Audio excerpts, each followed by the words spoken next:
from Dr. David Bach. He's a research associate with the Vancouver School of Theology, holds 3 master's degrees, and received his PhD from the University of Liverpool. His focus of study is ancient Egypt and the Bible. In 2020, he published the book, The Ark of the Covenant in its Egyptian Context, an Illustrated Journey. David's paper is called Civil Defiance and Dictatorship, Comparing Protest Actions in Ramesside, Egypt. So, David, let's hear from you. The first labor strike in recorded history took place in the 29th year of Egyptian king Ramses III, circa 1162 BCE.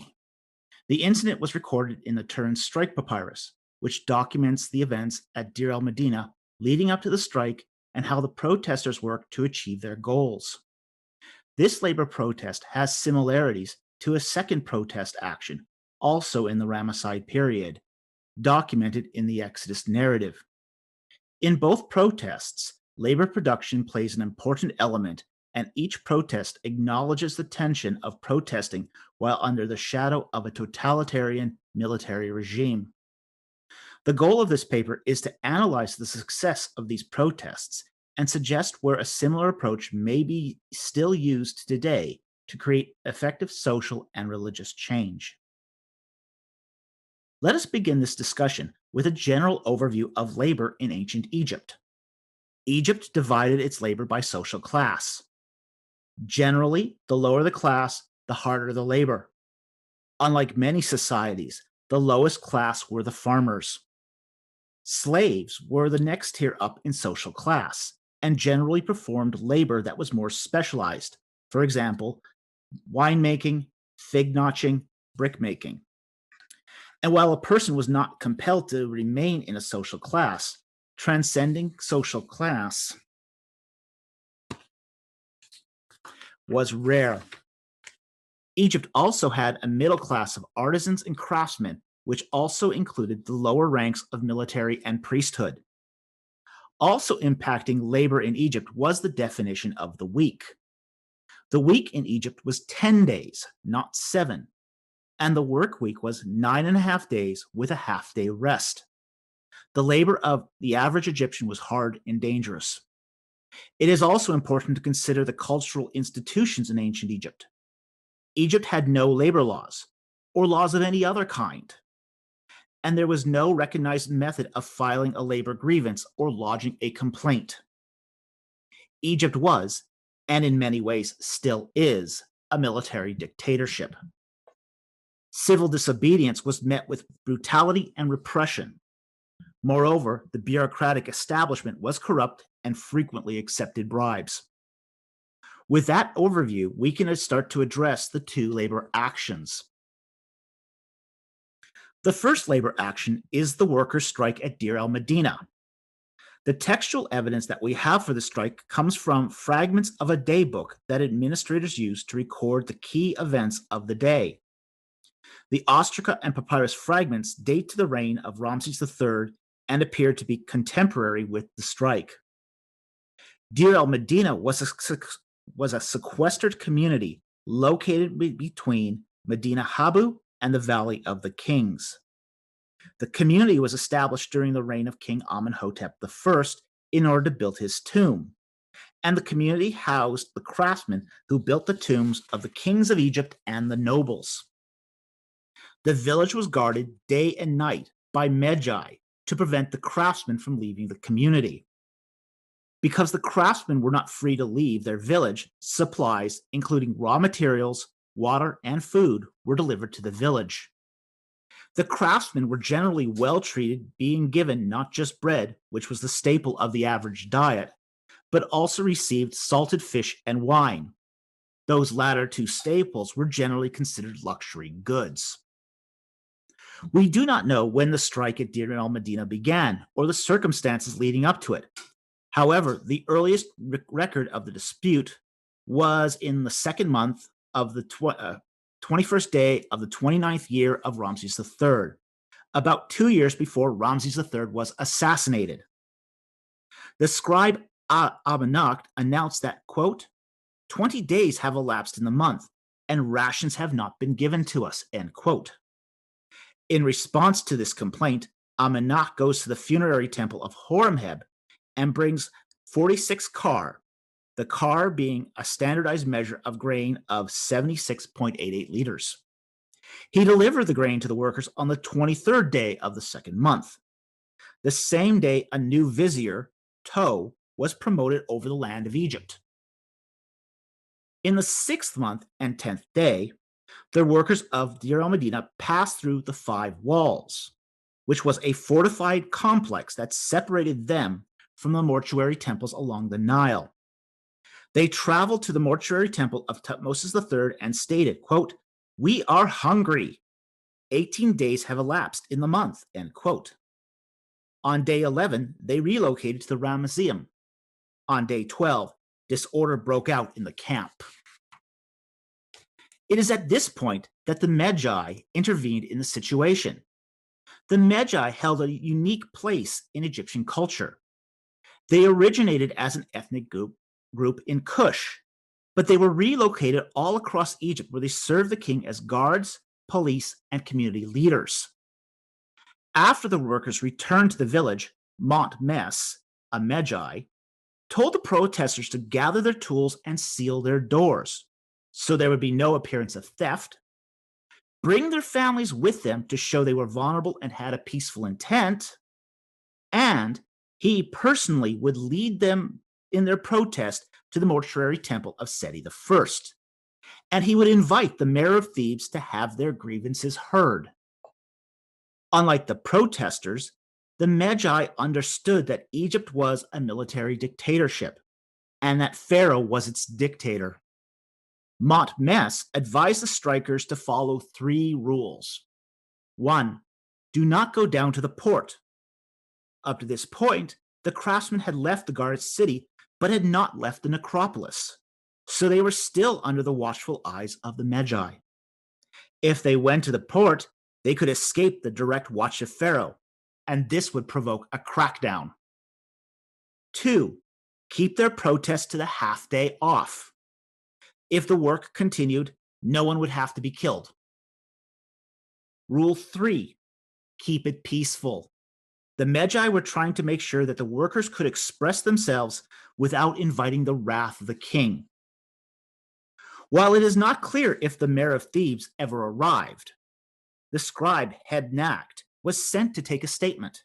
The strikers said, quote, "It was because of hunger and because of thirst that we came here. There is no clothing, no ointment, no fish, no vegetables.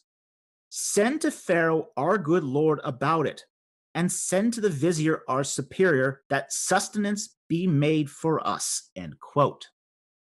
Essentially, the workers were asking for higher valued goods to be able to carry out the sort of work that they do. Being that they cut the tombs as well as decorated them, medicine, a high protein diet, and plenty of portable water were essential for the kind of work they did.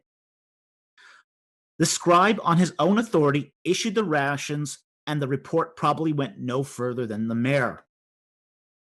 While we are unsure of the final resolution, we do know that the objectives of the workers were achieved because there was a subsequent dispute at Deir el-Medina. During the reign of Ramses IV, a similar cause of grievance of the workers is expressed from Ostraca, Sydney. Quote, "The workforce had gone out, hungry, saying, 'Because we're hungry, we have gone out. There's no wood, vegetables, or fish for the tomb.' So they came out to consult with the magistrates of the court. They said, 'In the right are the men of the tomb,'" end quote. And once again, the workers from Deir el-Medina left their sequestered community to protest the lack of supply deliveries. From the strike papyri, we have seen that the elements of the labor action involved a legitimate grievance, frustration leading to action, and an outside mediator who had standing among both the workers and management. This mediator acted as an advocate and reined in the actions of the workers. As we broach the second labor action, the Exodus account, the narrative differs from what we find with the Deir el-Medina strikes. The primary record of the event is the Book of Exodus, which this author admits has elements of reception history and supernatural religious overtones. And yet, beneath this are indications of a human labor conflict. The prima facie context of the Exodus account appears to put the Sitz in Leben to the time of Ramses II, based upon cultural and toponymic evidence. And the site of the action is the city of Avaris. While this may seem at odds with the documentary hypothesis, a memorial understanding of the text could mitigate any perceived inconsistency between the documentary hypothesis and the apparent antiquity of the text. As such, the memory of events in the late Bronze Age antiquity is going to be the focus of this section. Current evidence suggests that some of the Semitic Asiatic population at Avaris were enslaved as a result of the conquest of the city by King Ahmose I. And there appears to be an unbroken occupation of the Canaanites at Avaris from before Dynasty 18 until mid-Dynasty 19, at which time the entire city was abandoned except for the port that remained in operation until the end of Dynasty 20.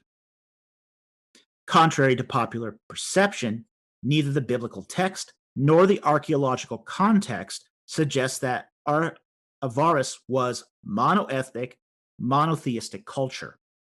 The evidence suggests that Avaris was a multi-ethnic, diverse city where polytheism was practiced. This is consistent with the Exodus account of the mixed multitude and the worshiping a god they had not known. Avaris was the largest Semitic city southwest of the Orontes River in Syria. It was the former capital of the Hyksos dynasty and was an important trading hub.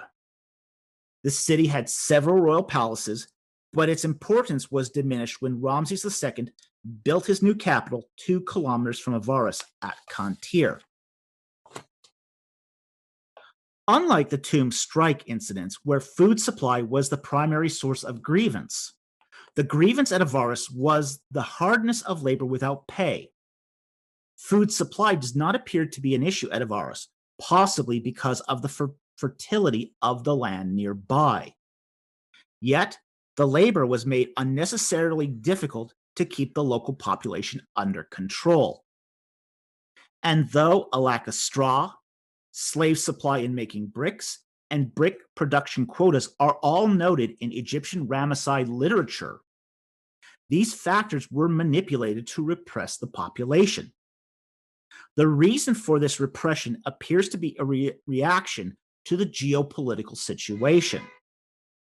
Egypt was midway through its 50-year war with the Hittites and fears that if a Hittite invasion managed to get past the border fortress of Charu, the Hittites could establish a foothold at Avaris with the support of the large local Canaanite population. Now, a Moses figure represented the people in the Exodus narrative. He was said to be of the tribe of Levi, yet he was adopted and raised in the royal court.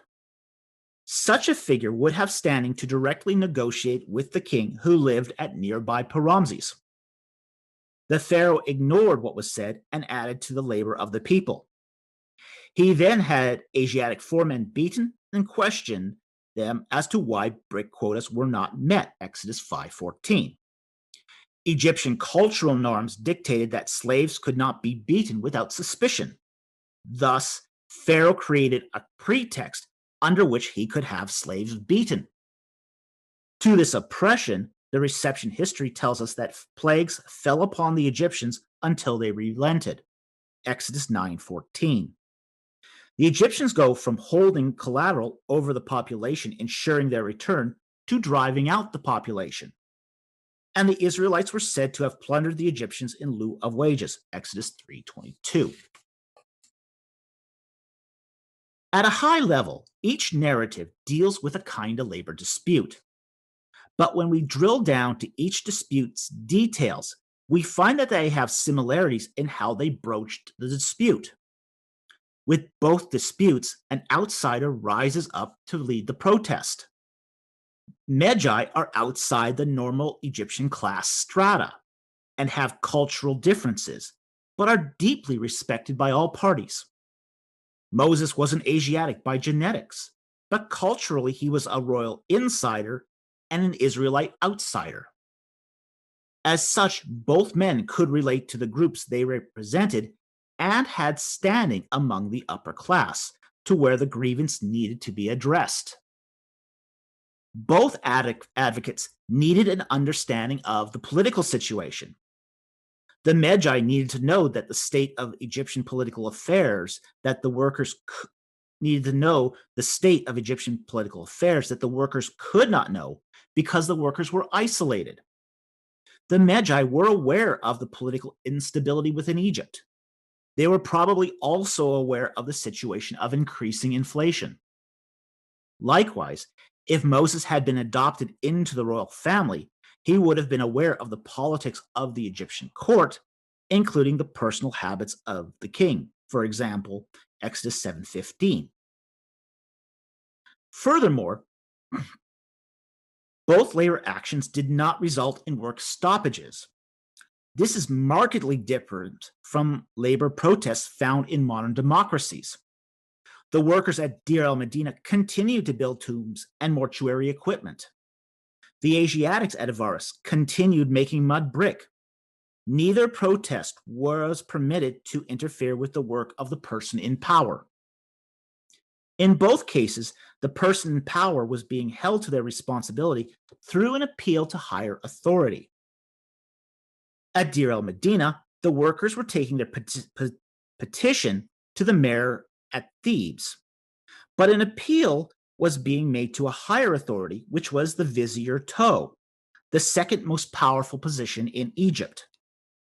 If the mayor did not grant the petition for rations, the appeal would be sent to the vizier, who had a personal connection with the workers at Deir el-Medina.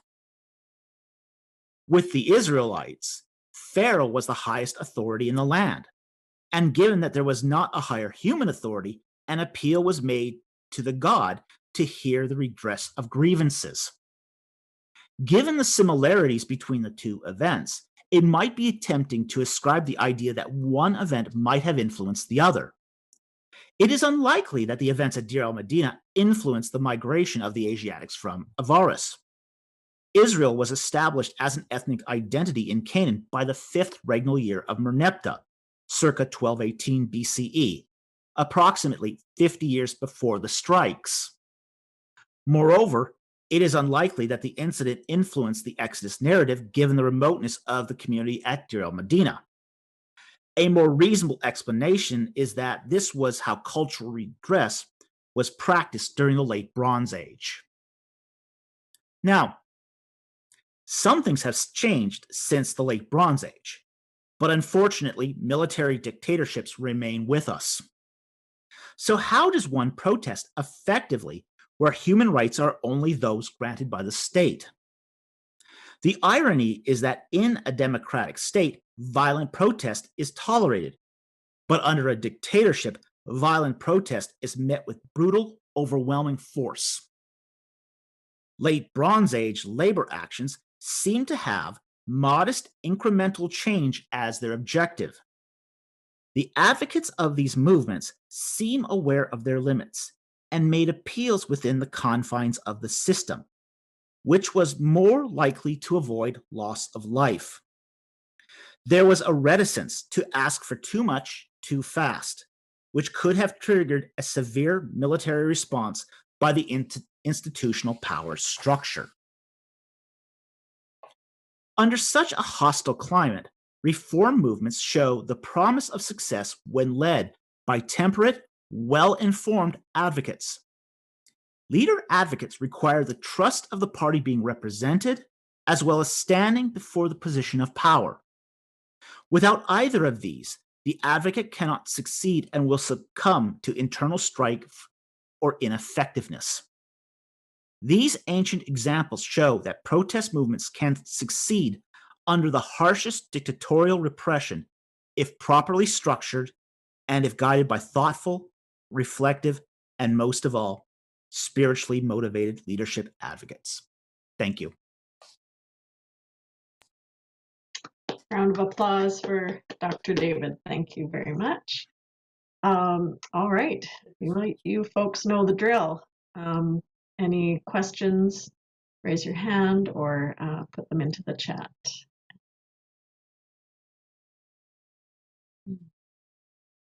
We're a thoughtful group.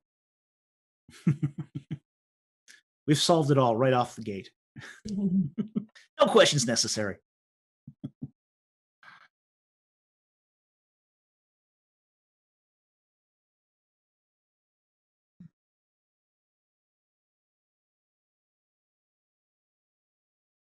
Rabbi Laura. Thanks. I always have a question. I just try not to always be the first. David, Questions are good. I know you kind of dealt with this in a quick sentence in your oral presentation, and you kind of hinted at this. But can you just be a little bit more explicit about the extent to which you think the Exodus story might really be a retelling of an actual incident? I think that the Exodus, I think the sources from the Exodus account are exceptionally old. Recent research done by Benjamin Noonan has shown a high percentage of Egyptian vocabulary in the Pentateuch. Okay, so what we are dealing with the Exodus is very, very old sources that are essentially sort of stitched together later on. Okay, so in the respect that the sources that come for the Exodus are very, very old, and when I mean old here, I mean late Bronze Age, 13th century BC kind of old.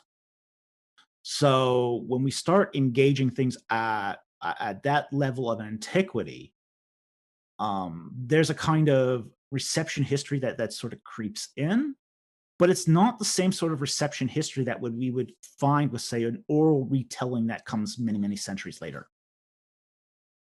So when we talk about, say, the retelling of the Exodus narrative, we're talking about Israelites on the ground who are trying to square what they just saw with what they know about their culture, what they believe about divinity, all that cultural context of an ancient Bronze Age society, trying to make sense of the events that just happened. So in that respect, it's a retelling in that it's reception history. But it's not a retelling in the sense of being oral tradition passed down through centuries. I don't think after the recent research that's been done on a lot of this that we can make that case anymore. Thank you. Very helpful frame. Thank you. Tracy has a question in the chat. She says, there was a lot of talk about working within the system that existed and going higher and higher up. However, how does this influence us in a time when many, many systems are almost entirely corrupt? How does this speak to the modern activist who is continuously hitting a wall with those in power? Well, one of the things about corruption is it doesn't have the same motivations going up the ladder. And this is what you saw in ancient Egypt is, yes, you had corruption going all the way to the top. Egypt was a really, really corrupt culture. It still is. But what you had is different interests at different levels. So what you saw, say, in ancient Egypt was when you made that appeal to a higher authority, you were appealing to a different source of corruption. Just like in Maria's paper, where she's talking about the interests of King Ahasuerus versus, say, his lower magistrates. There's different levels of interest. So the appeal to the higher authority isn't getting around corruption. It's it's more or less pitting one set of corrupt ideas against the other. So just a clarification. So are you saying basically let's get to know where their values are and use that kind of language to speak to them to motivate them out of their own values, even if they're corrupt? You know what I mean? Like it's always going to be reaching people. I mean, it doesn't matter if a person is corrupt or if they're not corrupt. You all have to engage every person at their own level. Every person has different motivations. And it's no different in a corrupt society as a non-corrupt society. You just have, that's just the way it works. And we find this even in, say, say modern Western democracies that are supposed to be free of corruption really aren't. I mean, let's be honest about this. They're really not. I mean, yes, back in the good old Bronze Age, they were taking, donkey loads of bribes. Today, it's black money and political contributions. It's the same problems. It's just going to be, how are you going to approach it? Today, what we do is we would go to the higher authority and say, hey, if you help us here, we'll help you get elected.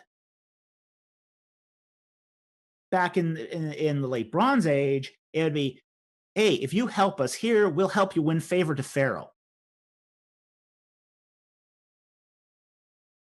So it's not so much that you're not gonna jostle these people out of the corruption.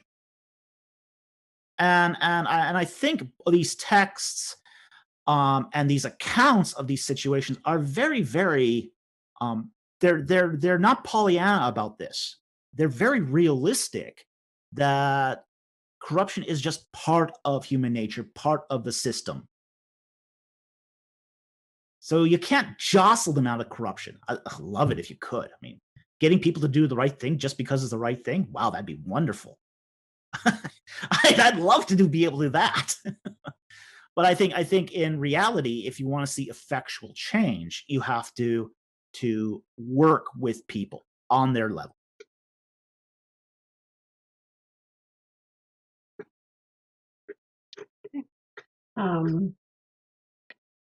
And Rabbi Laurie says, thanks, David. These are great historical analogies. Also, what you said about the role of the mediating figure is helpful. It does, because it really brings in outside perspective. It brings in that by bringing in the outside mediating figure, they're aware of things that, say, the grieved party isn't. They're also aware of what's happening in the say among the magistrates, because when you have, say, that sort of separation between worker and management, you are going to find that one party doesn't know what the other party is doing, and vice versa. For example, there might have even been just mistake. Supply chains break down sometimes, and management isn't aware because no one has told them or has isolated them from it. That happens too. And I think one of the things that these accounts also show is that there's, at the beginning at least, the benefit of the doubt that the guy at the top might just not know. But then again, too, if the guy at the top does know, then there's always that appeal to higher authority. And we have one last question from Heather. Can we access this Turin strike document? Yes, it is well published. Edgerton published it some time ago. There's also been some other publications of it. What you're not going to so much find is the other ancillary ostraca that go with it. There's a main papyrus, the Turin strike papyrus, but there's also other daybook fragments and ostraca that sort of inform us as to what's going on in there as well. So those are not so much published, and few are actually still only available in the original hieroglyphic. That's just unfortunate. Somebody does need to do, say, a critical edition of all these texts and combine it again, because there's been a lot of new texts that have been sort of pieced together to get the overall narrative.